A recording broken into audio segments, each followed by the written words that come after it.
we're about to enter room 9325. It's an interior room on midship on deck 9. Let's cruise on in. Welcome to cabin 9325. Like usual, on most cruise ships, you have your bathroom to one side. In this case, it's on my right side. And then you have your wardrobe to the left. Let's go ahead and look at what the wardrobes look like here in the interior cabin on Freedom. Your safe up top, and then 1, 2, 3, 4, 5 shelves. You can see we threw our bags down as soon as we walked in. Quite a bit of hangers. I was going to ask for more hangers. I don't think we're going to need any.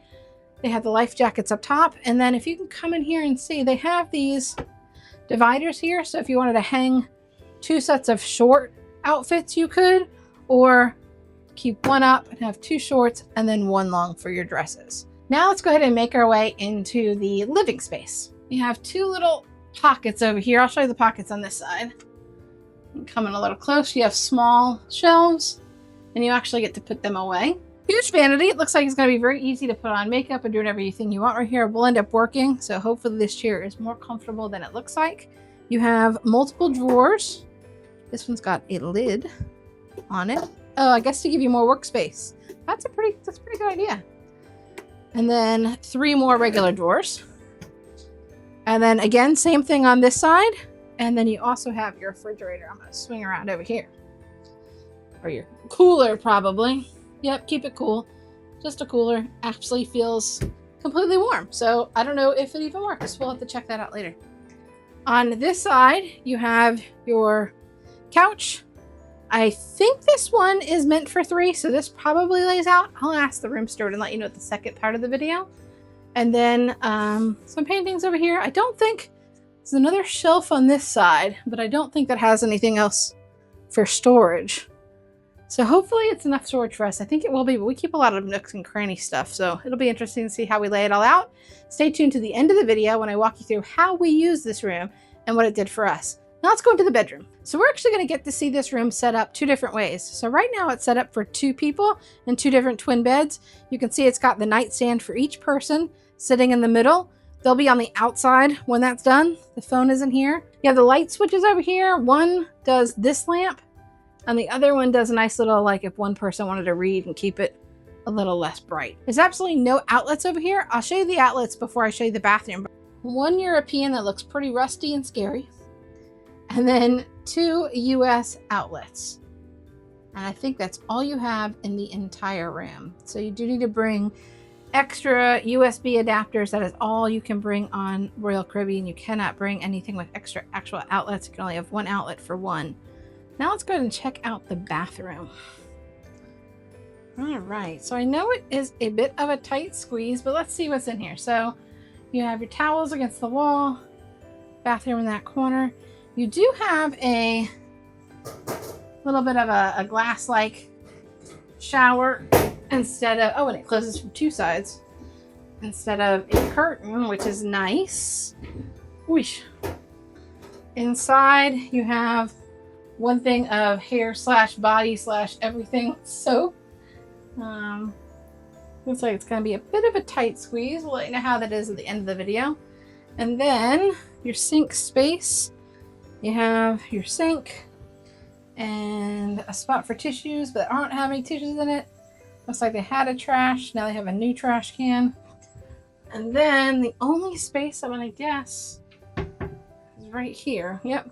So 1 shelving unit for what you need to put up. Okay. Let's see how we use this at the end of the video. So let's see how this tiny space works for us after 4 nights on Freedom of the Seas. We'll see you back after we've been here a few nights. Welcome back. We've now spent a few nights in cabin 9325 on the Freedom of the Seas. I'm going to go ahead and walk you through the cabin, how we used it, where we put things, what worked for us, and what didn't. Let's go to start in the same place here at the front closet where you walk in the door. You'll see that the closet has tons of space, and we were able to use everything on our hangers real easily, hang stuff up, and then use all of the shelves on the side, and our shoes went on the bottom. Now, one thing that I didn't like about the closet was that we typically try to find a place in the cabinets or the closets on ships to put our dirty laundry, and we weren't able to do that this time because there was not enough space in the closet. So we did find another place, and what I typically do is I put it in a suitcase under the bed during the cruise if I don't have a spot in the cabinets or the closets. And that's exactly what I did. But overall, this closet was great. Fit all our clothes, actually has plenty of room. And with the shelving for this 2 people, which is what this cabin is meant for, more than enough space. Let's go ahead and move into the living space.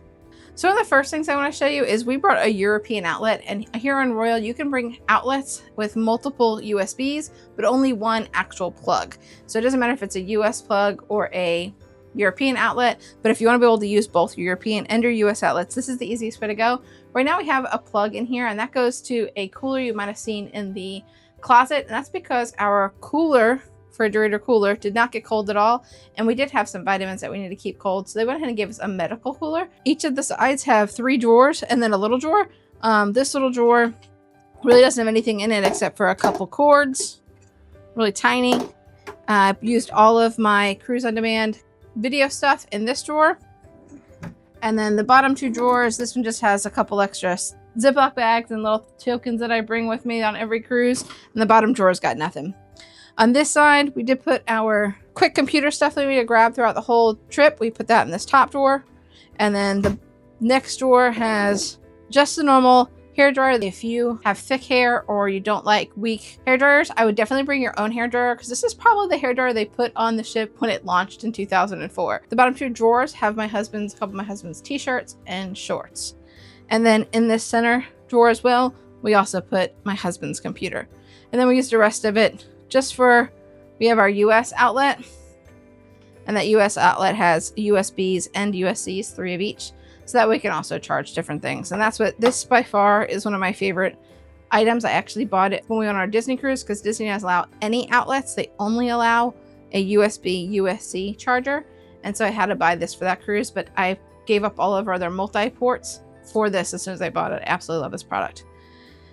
There are little shelves in here that we did not use at all, so you do have a little extra space. So overall, the storage in this cabin is absolutely amazing, and I think for 2 people it is more than enough. Before we move into the bedroom, let me show you another thing we really loved about this cabin, and that's this little couch. Now, you wouldn't think this little couch added a lot to the room, but it adds tons for us, because it gave you a separate place where you could sit down and relax without having to get on the bed if someone was already sitting at the table. And for us, we both tend to work on the ship, so if one of us is sitting at the vanity using that table, the other one sometimes would have to climb into bed and use a pillow or something else and be really awkward. This couch allowed us both the opportunity to work very freely in this room, and I think there's tons of space in the living area. Now, you do sacrifice space in the bedroom area because of this, but I would rather have space in this area and then sacrifice in the bed. I thought it was going to be a problem when we were watching videos before we came here, but really getting on and off the bed wasn't that big of a deal. Let me go ahead and show you the bedroom. All right, so this is the bedroom area, and honestly, the bed was really comfortable. We were able to get a mattress topper, which we absolutely love getting on the cruise ships, so it does help soften the bed, but we slept great here the whole cruise. And as you can see, we were able to get extra pillows and an extra blanket. Another reason why it's really easy to sleep in this bed is because it gets really cold. We had the temperature all the way to the coldest it would go, and we were able to sleep comfortably through the night without getting too hot at all, which isn't always easy on cruise ships, but in here, and especially in interior rooms, it made it so much better. As I was mentioning, the one negative to this side of the room is that there isn't a lot of space. You sacrifice it for the other side of the room. So you can see right here, there's no space to just walk outside of the bed. Same thing on the other side. You kind of have to scoot off the bed. One negative to the room is you can see there is clearly wear and tear all throughout the ship. It's noticeable here on this side with the cuts. Before we go into the bathroom, I'm going to start with probably my biggest complaint of this entire room, as silly as it sounds. It's that the bathroom light is on this side of the bathroom. And the reason why I find that annoying is because I think every human being honestly opens the door and then goes to turn on the light, which is fine, because you know no cruise ship has it on the inside, but then you could turn it on the outside on the other side of the door. But in this one, you have to close the door and go back over to the light to turn it on.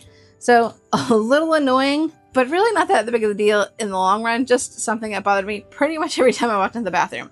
Another thing, you're not going to hear it because of the microphone I use, but there is a constant humming in the bathroom, almost like a fan going to keep it from getting moist. That's what I'm assuming it is, but it is a constant humming noise that if you have the bathroom door open, you could hear it. So if you need some extra white noise in the room, that's in a way it would be good, but it was a little annoying for us. The bathroom overall worked really well. The shower got really hot. There was plenty of storage in here, and we really didn't put much out this time. It's just this shelving that we showed you here before. Really didn't use it for much. But I always do is I turn the cups that are in there to hold our toothbrushes and our toothpaste, and then I put my brush in there as well. We really didn't use the bathroom for that much storage space, so we didn't have to worry about that. But I had to keep my little bag down there in case I wanted to get anything out that we needed. So that's cabin 9325. Overall, we really enjoyed this room. We were able to have a wonderful night's sleep. It got really cold. We had all the extra supplies we needed. The beds were comfortable, and we had plenty of space to store everything. The room got really quiet. So for, I think, almost most cruisers, this cabin would work. Now you do have to make sure you have the mobility to get out of the bed and work around the little corners. But overall, 9325 is an amazing interior cabin on the Freedom of the Seas. Thanks for watching Cruise on Demand. Be sure to like the video and subscribe if you want to get more information on cruise tips, reviews, and tours. If you want to see my daily vlogs on the Carnival Freedom, be sure to click on the link on the screen or click on the video that YouTube picked because they think you'll like it. Until next time, keep on cruising.